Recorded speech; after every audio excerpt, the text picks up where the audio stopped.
What's up, YouTube? So before we get started with this video, on PTI, they're going to be discussing the head coach for the Brooklyn Nets, Kenny Atkinson, and how he's not necessarily starting off on the right foot with Kyrie. So let's see what they have to say about that. Here's the latest news out of the Brooklyn Nets camp. Nets coach Kenny Atkinson had this to say about what to expect from his relationship with Kyrie Irving. Quote, "We play a system I don't imagine changing a ton.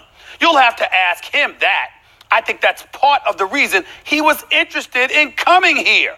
Our style of play. I think we'll come to a meeting of the minds between me and him and how that works within the group." Tony, based on these words, are you confident that Coach Atkinson and Kyrie Irving will come to a meeting of the minds? Here's what I'm more confident in.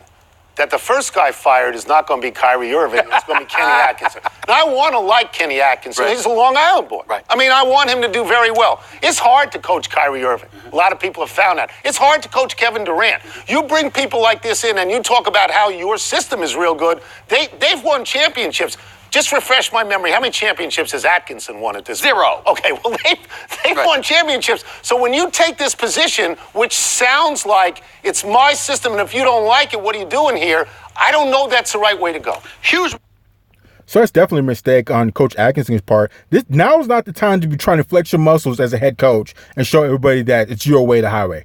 Now is definitely not the time to be, letting everybody know that you're the head coach. Everybody's gonna listen to you, and nobody's above you. This is not the time for that, especially with Kyrie and Kevin Durant. And as far as those guys being coachable, I don't know about Kyrie so much, but Kevin Durant, I've never heard about him being hard to coach. I mean, how hard could it be to coach a guy at 7 foot with a jumper from anywhere and is just a straight baller? So I've never heard anything bad about him as far as that. But like I said, Coach Atkinson, you better be careful because you don't want to get on the wrong foot with these two guys. You need those guys. Those guys know how to win. They've been to the championships. They stay in the playoffs. And this is not the time to flex on those guys when you've done nothing. It's not like you're Pat Riley. It's not like you're Phil Jackson. You don't have a chunky resume to be flexing and throwing your weight around, especially with those guys. So you should just be happy that they're there. So let's continue. Mistake on Atkinson's part, and here's why. Leading up to Kyrie Irving and Kevin Durant elected to land in Brooklyn, the news was, and I reported on this, the two guys that the Knicks, the Nets, everybody was willing to take by themselves was Kevin Durant or Kawhi Leonard.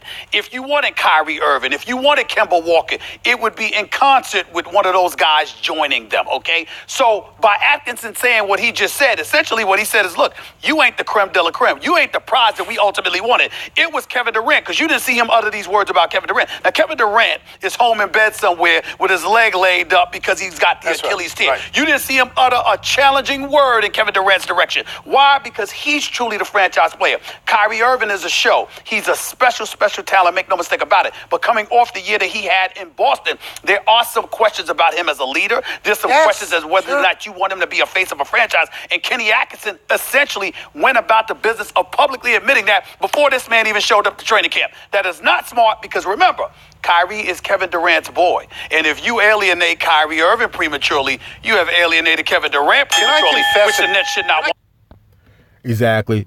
Like I said, Coach Atkinson better be careful because, like I said, this is not the time to be showing that you're the head coach and anything is your way or the highway. Especially when I heard that Kevin Durant, I heard Kevin Durant wasn't even, you guys weren't even really pursuing him as hard as you should. I heard Kevin Durant really just showed up from out of nowhere talking about, where's my locker?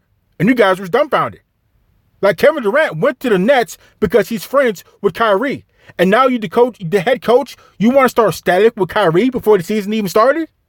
That doesn't make sense. Like I said, Kevin Durant definitely doesn't have to be there, and he was probably there because of Kyrie. So don't try and flex your muscles on Kyrie talking about, you're going to do what I do, it's my way or the highway. Like I said, don't forget him and Kevin Durant are friends. And again, Kevin Durant pretty much just showed up off the street from out of nowhere talking about, where's my locker? What time's the practice start? You should be lucky for that. You know how many teams would have killed to get Kevin Durant?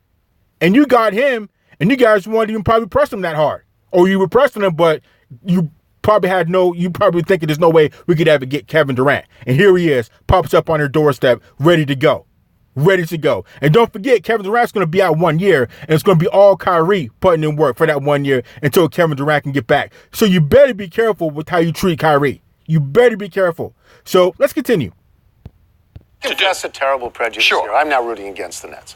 And I love the Nets because I was there at the birth of the Nets on Long Island. When they had Rick Barry and they later had Julius Erving, they had Billy Pauls, the Whopper, if you remember him. Yeah. And I just think that the acquisition of these two and statements like this make me say, what are you talking about? That's right. What